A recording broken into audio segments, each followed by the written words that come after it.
नमस्कार दोस्तों, स्वागत है आपका आज के मुख्य समाचारों की वीडियो में। जी हां दोस्तों, यहां पर आपको देखने को मिलेगी सुबह से लेकर शाम तक की सारी के सारी बड़ी खबरें, मुख्य समाचार, ब्रेकिंग न्यूज़ अपडेट के रूप में।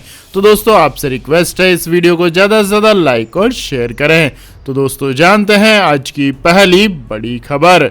सीडीएस जनरल विपिन रावत नहीं रहे, हेलीकॉप्टर हादसे में पत्नी समेत 13 लोगों की गई जान। जी हां दोस्तों, देश के पहले सीडीएस जनरल विपिन रावत का हेलीकॉप्टर हादसे में निधन हो गया है। वायुसेना ने इसकी आधिकारिक पुष्टि कर दी है। हेलीकॉप्टर में सवार 14 लोगों में से 13 लोगों की मौत हो चुकी है। इस हादसे में उनकी पत्नी मधुलिका रावत का भी निधन हो गया है। जनरल विपिन रावत का शव आज दिल्ली लाया जाएगा। हेलीकॉप्टर में कुल 14 लोग सवार थे, जिसमें से एक ग्रुप कैप्टन वरुण सिंह का भी इलाज चल रहा है। जनरल विपिन रावत के निधन पर पीएम नरेंद्र मोदी ने दुख जताते हुए ट्वीट किया कि जनरल विपिन रावत एक उत्कृष्ट सैनिक थे, एक सच्चे देशभक्त। उन्होंने हमारे सशस्त्र बलों और सुरक्षा तंत्र के आधुनिकीकरण में बहुत योगदान दिया है। सामरिक मामलों पर उनकी अंतर्दृष्टि और दृष्टिकोण असाधारण था। उनके निधन से मुझे गहरा दुख पहुंचा है। आपको बता दें दोस्तों, chief of defence staff general Vipin Rawat वायुसेना के MI-17 VH हेलीकॉप्टर से बुधवार दोपहर करीब 3 बजे निर्धारित लेक्चर देने के लिए कन्नूर जिले के वेलिंगटन स्थित डिफेंस सर्विस स्टाफ कॉलेज जा रहे थे। हेलीकॉप्टर ने सुलूर एयरबेस से उड़ान भरी और वेलिंगटन जा रहा था। इस दौरान हेलीकॉप्टर दुर्घटनाग्रस्त हो गया। सेना ने दुर्घटना के कारणों का पता लगाने के लिए जांच के आदेश दे दिए हैं। हेलीकॉप्टर में सवार अन्य लोग brigadier LS Lidder, lieutenant colonel Harjinder Singh, नायक गुरुसेवक सिंह, नायक जितेंद्र कुमार, नायक विवेक कुमार, नायक B साई तेजा, हवलदार सतपाल और पायलट शामिल थे। इसके बाद दोस्तों जान लेते हैं अगली खबर। मनों का आंदोलन स्थगित करने का ऐलान। SKM ने प्रदर्शन खत्म करने के लिए सरकार के सामने रखी शर्त। जी हां दोस्तों, नए कृषि कानूनों के खिलाफ चल रहे किसानों के प्रदर्शन को संयुक्त किसान मोर्चा ने स्थगित करने का ऐलान किया है, लेकिन इसके साथ ही कहा है कि आंदोलन खत्म नहीं हुआ है। संयुक्त किसान मोर्चा के नेता गुरनाम सिंह चडूनी ने आंदोलन को स्थगित करने की घोषणा की और इसके साथ ही सरकार के सामने अपनी मांगे रखी। आपको बता दें दोस्तों, केंद्र सरकार चाहती है कि किसान धरना छोड़कर वापस अपने घर चले जाएं। हालांकि किसान सभी मांगे पूरी होने तक आंदोलन जारी रखना चाहते हैं। संयुक्त किसान मोर्चा के नेता गुरनाम सिंह चडूनी ने कहा कि हम आंदोलन स्थगित कर रहे हैं, खत्म नहीं कर रहे। जब सरकार सारी बातें मानेगी तभी धरना खत्म करेंगे। इसके साथ ही चडूनी ने सरकार से सभी आंदोलनकारी किसानों के खिलाफ केस वापस लेने की भी मांग की है। इसके बाद दोस्तों जान लेते हैं अगली खबर। भारत की सबसे पावरफुल महिला बनी वित्त मंत्री निर्मला सीतारमन। फोर्ब्स ने जारी की दुनिया की ताकतवर महिलाओं की लिस्ट। जी हां दोस्तों, वित्त मंत्री निर्मला सीतारमन भारत की सबसे पावरफुल महिला बन गई हैं। अंतर्राष्ट्रीय फोर्ब्स मैगजीन ने उन्हें दुनिया की 100 सबसे ताकतवर महिलाओं में शुमार किया है। इस लिस्ट में सीतारमन को 37वां स्थान मिला है। आपको बता दें दोस्तों, फोर्ब्स ने निर्मला सीतारमन को लगातार तीसरी बार दुनिया की 100 सबसे ताकतवर महिलाओं की लिस्ट में शामिल किया है। वित्त मंत्री निर्मला सीतारमन ने इस बार लिस्ट में काफी अच्छा स्थान हासिल करते हुए अमेरिका की ट्रेजरी सेक्रेटरी जेनेट येलेन को पीछे छोड़ दिया। फोर्ब्स ने दुनिया की 100 सबसे ताकतवर महिलाओं की लिस्ट में नायका की फाउंडर और CEO फाल्गुनी नायर को भी शामिल किया है। उन्होंने इस लिस्ट में 88वां स्थान मिला है। गौरतलब है कि फाल्गुनी नायर शेयर बाजार में अपनी कंपनी की धमाकेदार शुरुआत के बाद हाल ही में भारत की 7वीं महिला अरबपति बन गई है। इसके बाद दोस्तों जानते हैं अगली खबर। विराट कोहली को मिली ICC ट्रॉफी जीतने का मौका। शास्त्री के जाते ही BCCI ने छीन ली कप्तानी। जी हां दोस्तों, विराट कोहली को BCCI की ओर से जोरदार झटका मिला है। उन्हें वनडे टीम की कप्तानी से हटा दिया गया है। T20 वर्ल्ड कप से पहले उन्होंने T20 की कप्तानी छोड़ने की बात कही थी। तभी से कयास लगाए जा रहे थे कि रोहित शर्मा को T20 के बाद वनडे टीम की कप्तानी भी दी जा सकती है। बुधवार को BCCI की ओर से रोहित को नया वनडे कप्तान बना दिया गया, यानी कोहली अब सिर्फ टेस्ट के कप्तान रहेंगे। विराट कोहली की कप्तानी में टीम इंडिया का प्रदर्शन तीनों फॉर्मेट में संतोषजनक रहा था, लेकिन इस दौरान टीम इंडिया कोई भी ICC ट्रॉफी नहीं जीत सकी थी। 2017 चैंपियंस ट्रॉफी के फाइनल में, 2019 वनडे वर्ल्ड कप के फाइनल में और 2021 में वर्ल्ड टेस्ट चैंपियनशिप के फाइनल में टीम को हार मिली है। पिछले दिनों T20 वर्ल्ड कप के सुपर 12 से ही टीम बाहर हो गई थी। पिछले दिनों कोच रवि शास्त्री का कार्यकाल खत्म हुआ है, उनकी जगह राहुल द्रविड़ टीम के नए कोच बने हैं। रवि शास्त्री के जाते ही कोहली का कद घटने लगा है। इसके बाद दोस्तों जान लेते हैं अगली खबर। यूएई में स्टाफ को मिलेगा 2.5 दिन का वीक ऑफ, अब ऐसा होगा वीकडेज। जी हाँ दोस्तों, वैसे प्राइवेट नौकरी करने वाले किसी भी कर्मचारी के लिए वीक ऑफ सबसे सुकून देने वाला दिन होता है। कहीं 2 दिन की छुट्टी मिलती है और कहीं 1 दिन की छुट्टी।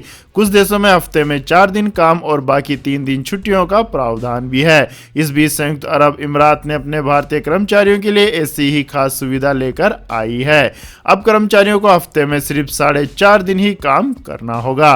मंगलवार को यूएई ने इसका ऐलान किया। सरकार ने कहा कि 2.5 दिन के हाफ की व्यवस्था 1 जनवरी 2022 से लागू होगी, जिसके बाद कर्मचारियों का वीकेंड शुक्रवार दोपहर से शुरू होकर शनिवार और रविवार तक चलेगा।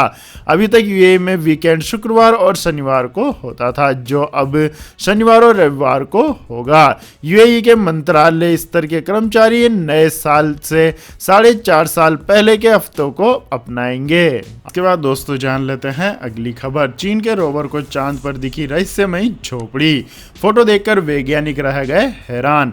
जी हाँ दोस्तों, चांद हमेशा से ही हमारे लिए आश्चर्य का विषय रहा है। चंद्रमा पर चीन के Yutu-2 रोवर ने एक सुदूर इलाके में रहस्यमयी चीजें देखी है। यह चीज सबसे दूर दराज इलाके वान कॉमन क्रिएटर के नजदीक नजर आई है। यह कुछ झोपड़ी जैसी दिखाई पड़ती है। वास्तव में ये क्या है, चीन के वैज्ञानिक इसका पता लगाने में जुट गए हैं। चीन की अंतरिक्ष एजेंसी राष्ट्रीय अंतरिक्ष प्रशासन के साथ काम करने वाले चाइनीज विज्ञान चैनल आवर स्पेस पर पब्लिश Yutu-2 डायरी में इस घटना के बारे में बताया गया है।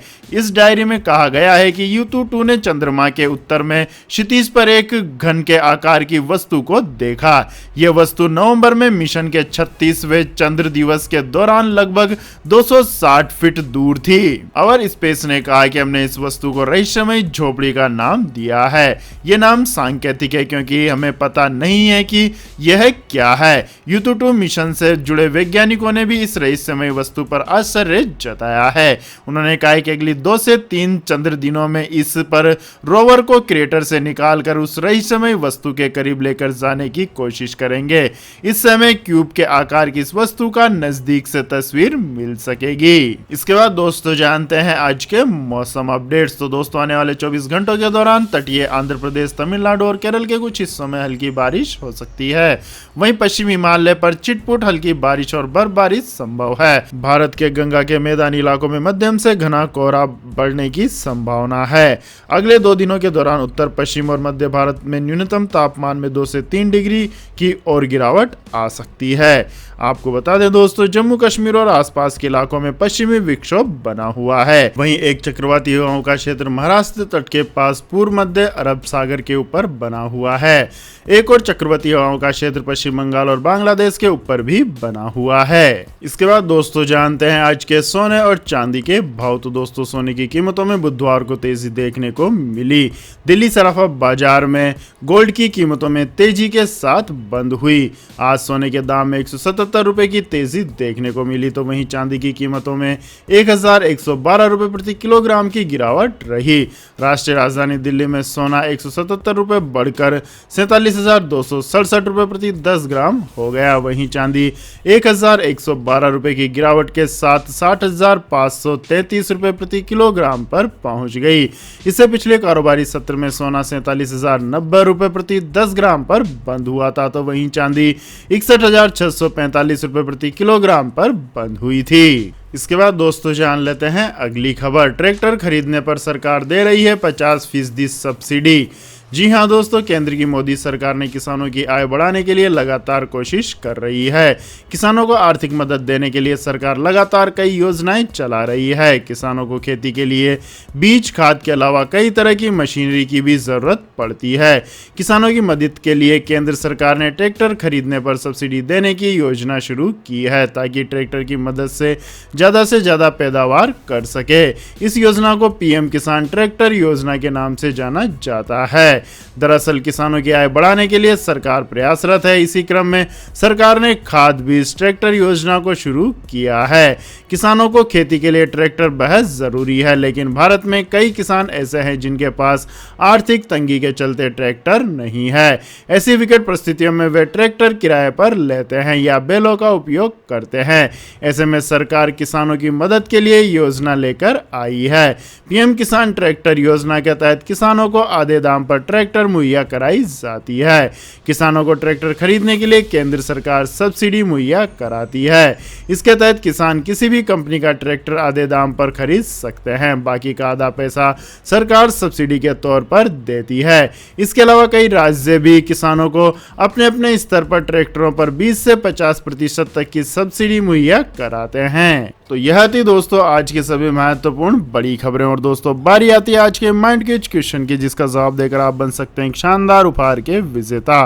तो दोस्तों आज का सवाल है, राजस्थान के राज्य पशु का नाम क्या है? जी हाँ दोस्तों, अगर आपको इस सवाल का जवाब आता है तो तुरंत कमेंट सेक्शन में लिख दीजिए। इस वीडियो को लाइक कीजिए, शेयर कीजिए, हमारे चैनल को सब्सक्राइब करके बेल आइकन का बटन भी दबा लें। धन्यवाद। जय हिंद, जय भारत, वंदे मातरम।